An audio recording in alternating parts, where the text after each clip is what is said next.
तेलंगाना में भारतीय जनता पार्टी की सरकार बन सकती है।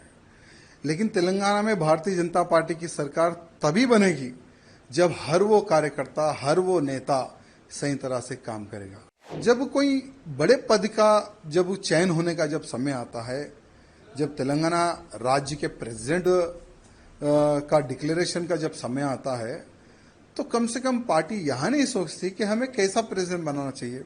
हम बार बार यही बोल रहे थे कि भाई बूथ कार्यकर्ता से लेकर अधिकारी तक चर्चा होनी चाहिए। चर्चा होने के बाद में हमें एक ऐसा प्रेसिडेंट चाहिए जो एग्रेसिव हो। यहाँ तेलंगाना में हिंदू मुस्लिम भाई भाई वाली राजनीति नहीं चलती है। तेलंगाना में सिर्फ हिंदुइज्म चलता है। मेरे जिले को टारगेट करना, मुझे टारगेट करना, आखिर कितने साल तक मैं सहूं इनका जुल्म। तेलंगाना में भारतीय जनता पार्टी की सरकार बन सकती है। लेकिन तेलंगाना में भारतीय जनता पार्टी की सरकार तभी बनेगी जब हर वो कार्यकर्ता, हर वो नेता सही तरह से काम करेगा। आज बूथ लेवल में हर वो कार्यकर्ता पूरी जान लगाकर भारतीय जनता पार्टी के समर्थन में वोट दिलवा रहा है, कार्य कर रहा है। लेकिन जब कोई बड़े पद का जब चयन होने का जब समय आता है, जब तेलंगाना राज्य के प्रेसिडेंट का डिक्लेरेशन का जब समय आता है, तो कम से कम पार्टी यहाँ नहीं सोचती कि हमें कैसा प्रेसिडेंट बनाना चाहिए। हम बार बार यही बोल रहे थे कि भाई बूथ कार्यकर्ता से लेकर अधिकारी तक चर्चा होनी चाहिए। चर्चा होने के बाद में हमें एक ऐसा प्रेसिडेंट चाहिए जो एग्रेसिव हो। यहाँ तेलंगाना में हिंदू मुस्लिम भाई भाई वाली राजनीति नहीं चलती है। तेलंगाना में सिर्फ हिंदुइज्म चलता है।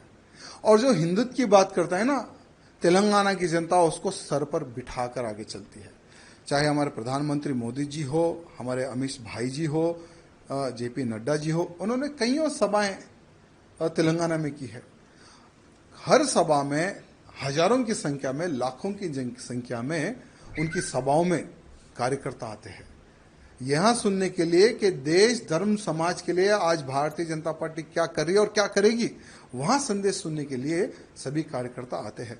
और आज भी हम भारतीय जनता पार्टी से जुड़े हुए तो हमारे प्रधानमंत्री नरेंद्र मोदी जी को देखकर, अमित भाई जी को देखकर, योगी जी को देखकर, नड्डा जी को देखकर, उनके कार्य को देखकर 2014 में भारतीय जनता पार्टी में हम सम्मिलित हुए। लेकिन दुर्भाग्य देखिए, 2014 से लेकर आज तक इतने तकलीफों का सामना हम लोगों को करना पड़ रहा, बाहर नहीं, पार्टी के अंदर ही।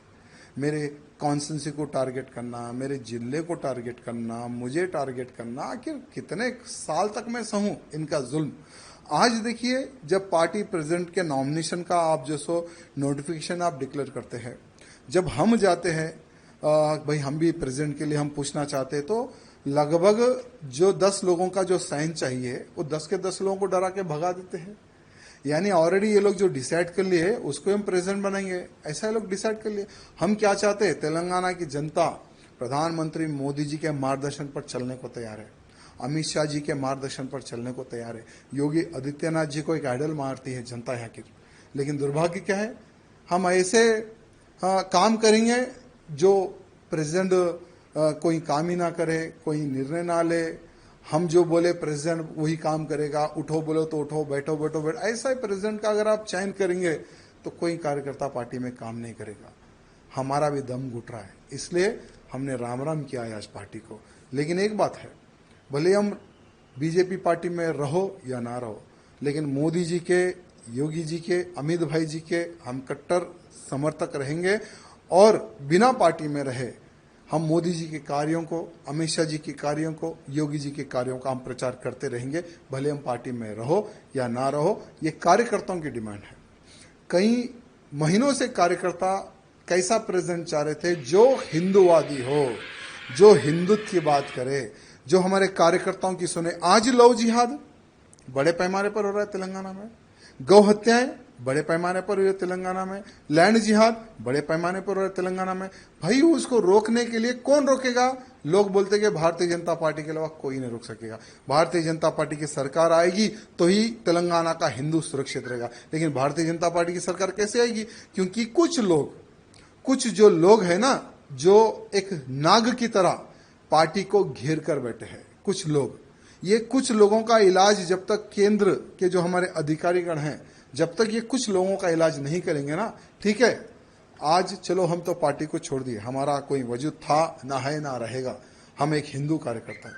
भले राजनीति से हटकर हम हिंदुत्व का कार्य करते हैं और आगे भी हम हिंदुत्व का प्रचार और हिंदुत्व की सेवा हम करते रहेंगे, लेकिन उन कार्यकर्ताओं का विचार करने की आवश्यकता है जो एक विश्वास के तौर पर भारतीय जनता पार्टी से जुड़े हुए हैं। इसलिए हमारे प्रधानमंत्री मोदी जी से, अमित शाह जी से निवेदन करना चाहूंगा कि पूर्ण एक बार विचार करें और भारतीय जनता पार्टी का अध्यक्ष कैसा होना चाहिए, ये मैं नहीं, हर वो बूथ कार्यकर्ता, हर वो अधिकारी, हर वो जो पार्टी के लिए जो खून बहा है, उनका एक समावेश, एक मीटिंग करने के बाद में उन कार्यकर्ताओं का आप इलेक्शन कीजिए, उन कार्यकर्ताओं से आप प्रपोजल लीजिए, तब देखिए कैसा प्रेसिडेंट यहाँ के बीजेपी के कार्यकर्ता, बूथ कार्यकर्ता चाहते हैं, ये हमारे केंद्र के अधिकारियों को पता चलेगा। आपका आगे कार्रवाई कैसे होने वाली सर? देखिए कुछ नहीं, हमने किशन रेड्डी जी को यहाँ कहा कि आपके ही हाथों से हम पार्टी में ज्वाइन हुए थे 2014 में और आपके ही हाथों में हम रिजाइन दे रहे हैं, हम पार्टी के बाहर जा रहे हैं, क्योंकि ये मोनोपोली जब तक पार्टी में बंद नहीं होगी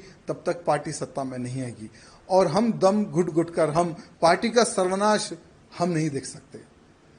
यानी बीजेपी को डुबोने का कार्य कर रहे हैं यहाँ के लोग, यहाँ के कुछ अधिकारीगण जो सत्ता का गलत उपयोग करके पार्टी को डुबोने का जो कार्य कर रहे हैं ना, तो ऐसी डूबती नैया में और पार्टी को डूबते हुए हम नहीं देख सकते, इसलिए हम पार्टी के बाहर आए। आगे का हमने किशन रेड्डी जी को रिक्वेस्ट किया है कि आप स्पीकर को भी एक पत्र लिख दो कि राजा सिंह बीजेपी का विधायक नहीं है, उसको सस्पेंड करो। अगर किशन रेड्डी जी वो भी अगर काम कर देते तो उसका भी हम समर्थन करते हैं। बाकी का हम एक हिंदू नेता है, धर्म प्रचार करना हमारा काम है, वही करते रहेंगे।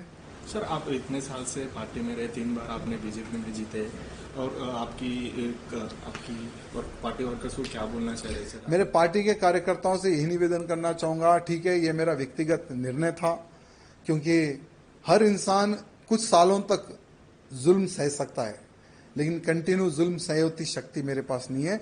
लेकिन आप लोग पार्टी में रहिए, पार्टी की सेवा करते रहिए, आज नहीं तो कल आपके अच्छे दिन आएंगे।